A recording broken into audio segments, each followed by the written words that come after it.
Hi there, my name's Amanda, and this is episode 1 of Sweet Skein of Mine. I am coming to you from Fredericton, New Brunswick, which is the east coast of Canada. I'm a big knitter, wouldn't say a good knitter, but the past couple of years I've definitely become obsessed with it. It's my favorite downtime thing to do. It's my hobby. My knitting circle is pretty small, but I have definitely become a fan of podcasts, and I have met some friends on Instagram, just a little bit of social media fun stuff going on. I did start dyeing this summer as well. I can talk about that later, but so I don't know if this podcast thing is going to be for me or not, but I'm going to try it, and so this is episode 1. So thank you if you're watching. I guess I might just start off by talking about Christmas knitting. I was watching Espastrico earlier this morning, and they were talking about getting Christmas knitting done and knit-worthy people, and it's so true. I have a lot of people in my life that are definitely knit-worthy, but it's so time-consuming, and I am a selfish knitter. I love knitting sweaters and scarves and shawls and socks, but if I can fit it in and make it work, I definitely want to get as many Christmas gifts done as possible. So, I'll start off with my first finished project, and it is the Bandana Cowl by Pearl Soho, and it's a free pattern. There. And I love this. This was a fast, easy knit. Literally did it in a day, I think, day and a half. So, Christmas present number 1. This is for one of my best friends, and I think she'll love it. It's just, it's going to be a really cozy knit. This is made by Legacy Lane Fiber Mill, this yarn. I picked this up at Knit East in St. Andrews this fall, and hopefully it's coming through, but it's got like all these different colors. I don't know how they weave their yarn, but it's got rust and brown, and anyway, it's beautiful. So it's Legacy Lane Fiber Mill, and I just got the one skein. I wish I had got more, so I think I'd like a poncho made out of this. One of my friends bought a poncho from Legacy Lane that they had made and sold there, and it's beautiful. This yarn, I love this color. I'm such a gray-black person, so for me to like color is not really typical, but this, I want a sweater in this yarn. And it's 70% alpaca, 30% merino cashmere nylon. Anyway, so I think she's gonna like this. And then another finished present I have are socks, and she's gonna love them. These are made in the Susan B. Anderson Smooth Operator socks. So if anybody's ever thinking about trying socks for the first time, this is the pattern to follow. She has instructions that are so step by step for DPNs, for in the round, which is what I do. I love knitting in the round. And the pattern is wonderful. So I did these in one of my colorways, the Sweetskeinomine Fade to Black. And it's a charcoal, or like a pale gray base with charcoal flecks and black and red. This colorway was inspired by this summer I took my son for his 16th birthday to Toronto to see a Metallica concert, and I didn't know what I was getting myself into, and I loved it. It was an awesome show. So came home and I did a little colorway to remember that trip. And the last Christmas present I have finished, talk about my project bag. It's in my Maple Mousse Fibers project bag, and I love it. It's got a little mermaid, an octopus, and then on the inside, little fishies. I got this at Good Vibrations, Main Street, Germain Street in St. John, New Brunswick, and I love that store. They've got they're very like more about weaving, but some really sweet skeins of yarn that they all dye there. And then, so yeah, some of Maple Moose's fiber project bags are there. And I believe she's on Etsy as well. So another project I finished is a toque. And this is going to be for my mother-in-law. And hopefully it's picking up what a cool yarn this is. So this is what it looks like. It's got quite a halo on it. And it looks almost metallic-y, like really luminescent. So this is so pretty. This is called Illimani Amelie yarn. And it's 56% mulberry silk, 40% baby alpaca, and 4% merino. So this is just a toque I kind of winged. I didn't really follow a pattern. It's I did it in the round in a 3.5. I did a 1x1 cuff for 3 inches, and then straight knit for another 4 inches, and then just started the decrease with I think every 8 stitches I knit 2 together, and then I knit 2 rounds, and then knit 7, knit 2 together. It just kept going until it decreased, if that makes sense. And I got this yarn at Cricket Cove, my local yarn store here in Fredericton.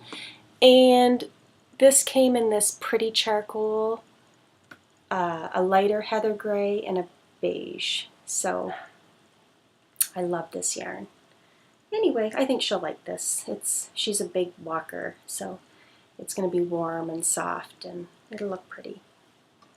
So I have 3 gifts done, and I've got a couple more on the go, which I can show you next time. Yeah, but one of my works in progress that I kind of put down and didn't touch for a while is my Hayward. I was mentioning I watch Espastrico. I love Melissa and Lisa. They're my biggest enablers. I copy so much stuff that they do. I love their yarn store. I've only shopped online, but oh my gosh, everything there is beautiful. So right now, my work in progress, which I'm going to try to get back to when I'm done all this Christmas knitting, it's the Hayward. And I love this. It's a Dolman Pullover by Julie Hoover. Really nice pattern. And it has been kept in my Buku project bag. Another favorite. It's got these beautiful leather handles, and then I tend to take this one with me when I take my knitting out of the house, because you can tie it right up and then carry it. She has an Etsy shop, but you can also buy these off Espastrico. And I believe this is their own fabric that they designed. It's a daughter with her mom and father, little business, and it's Buku, B-O-O-K-H-U, Buku. And the father cuts the leather, and the mom and the daughter assemble the bags. They're really beautiful. It's really, really nice quality canvas. I like how it sits. So far on the Hayward, I have the body done. And I did what Melissa did. I did it all in the round, and then did that purl stitch to create the fake seam. I don't think it's showing. It's kind of blurring out there, isn't it? It's dark. Does it show? There, you can kind of see that fake seam. So I am obsessed with this yarn. The Brooklyn Tweed in Loft. And I'm doing it in the colorway cast iron. I love the structure of this yarn. It's super soft. It's the way it's going to hang is so me. I don't like clingy things. And the only thing about it is it breaks super easy. So I didn't put it on my Swift and my winder. I did it all by hand just because I didn't want to keep pulling and spit splicing. So, but it didn't break when I was knitting it up. It's beautiful yarn. Get it more in the sun, you can see the color. So that's on the go right now. And I've got sleeve 1 started. So in between my Christmas knitting, I'm trying to get this done because I know I really want to wear it over the holidays. It's going to be so warm and cozy. So speaking of this Brooklyn tweed, my next project is the Granito by Joji Locatelli. I love her patterns. And online shopping.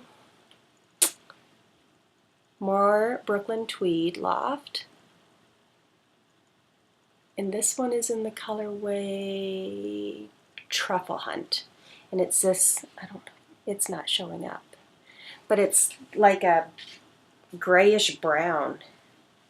Very me. I don't tend to be too adventurous when it comes to my color sweaters, but when it comes to shawl knitting, I am.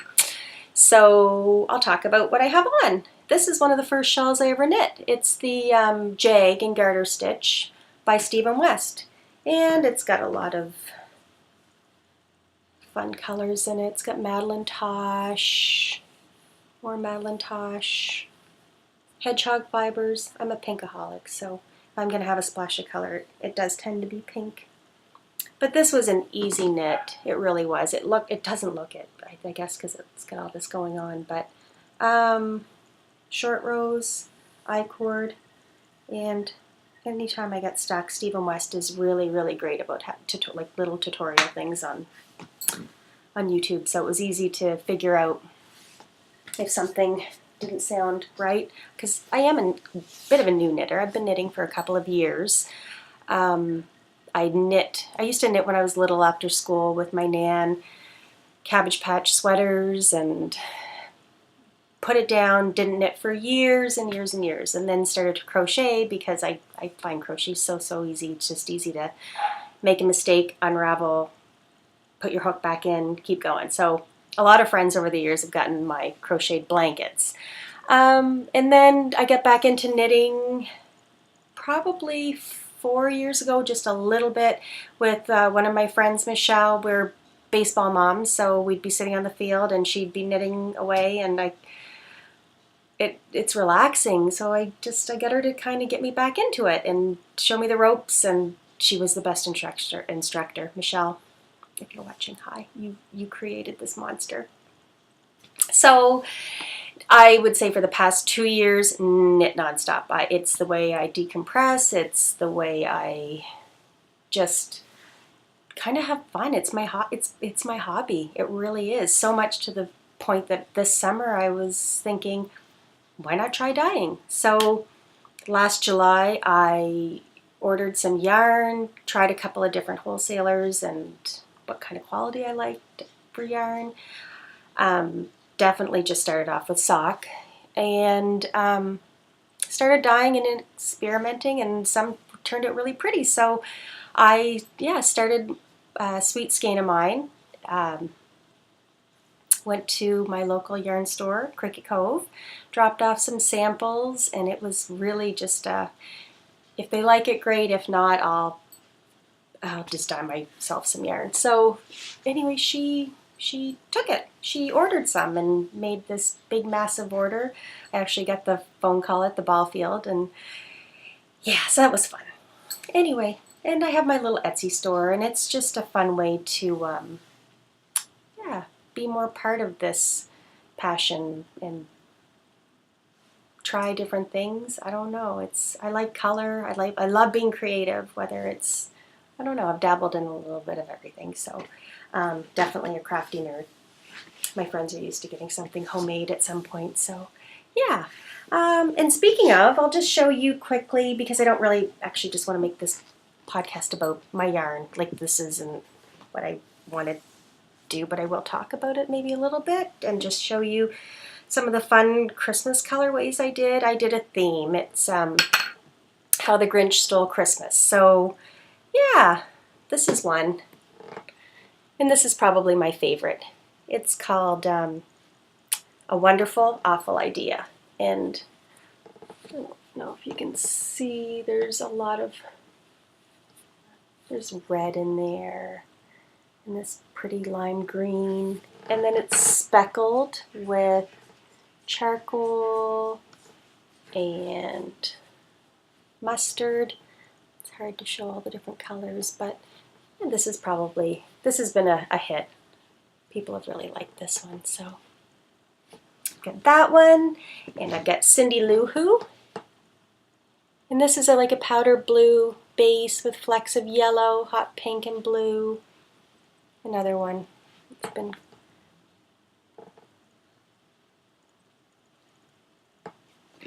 oh, I like this one a lot too. This one's called Max Gets Roast Beast, and Max was the dog in the cartoon. And this is like a light beige brown with specks of like maple brown. There's some red in there. Yeah. And lastly, welcome to Whoville. This is just a pale white base.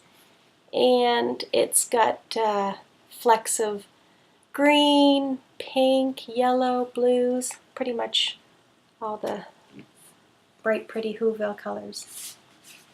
Yeah, so that's just some of my sock yarn. And anyway, it's a fun project, and I participated in that Get Your Yarn Wish Granted. So that was nice. I got to grant some people their sock yarn wish, and yeah, it's just I love the knitting community. I participated in that and got a present too, so I'll show you that next podcast because it's beautiful, but I don't want to talk too long.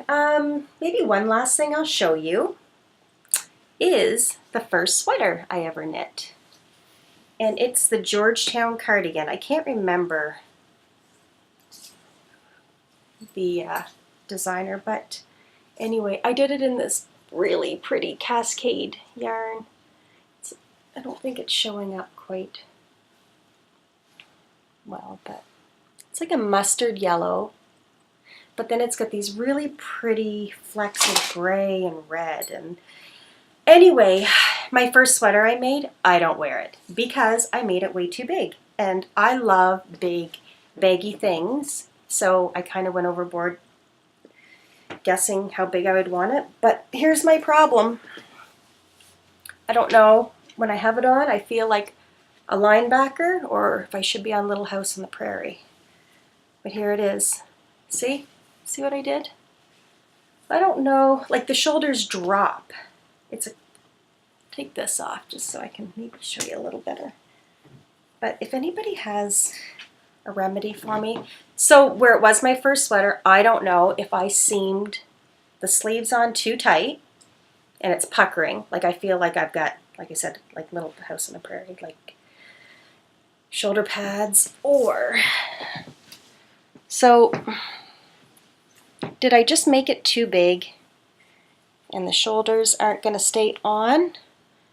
Or did I seam it too tight? I don't know. But I don't like wearing it because, yeah, just, I don't know. So if anybody has a remedy for this, maybe I need to just take them off because it's a shame. It's a beautiful sweater. And it's my first sweater that I ever made. But it's too big. So lesson learned. Anyway, so I guess I'll wrap it up. I don't know. This is going to be interesting. I don't know if I'll continue doing this or not. I want to, but just I do love the community and of knitting, and I want to reach out and meet more people. If I'm giving anybody knitting ideas, awesome. If anybody can give me knitting advice, hence linebacker shoulders, then please do. And also, if you want to ask me anything about myself, within reason, I'll happily answer. So maybe next podcast I could talk about more Christmas presents that I have finished, hopefully. Stuff on the go. Maybe I'll have my Hayward done. I don't know. Got a lot of Christmas knitting to do. And so anyway, have a wonderful day, everybody. Happy knitting. yeah, so maybe in another week or two I will put something else up, and like I said, hopefully have more stuff to talk about, more projects, more whips. Anyway, other than that, I guess that's it for now. So thanks for watching. Again, happy knitting, and see you soon.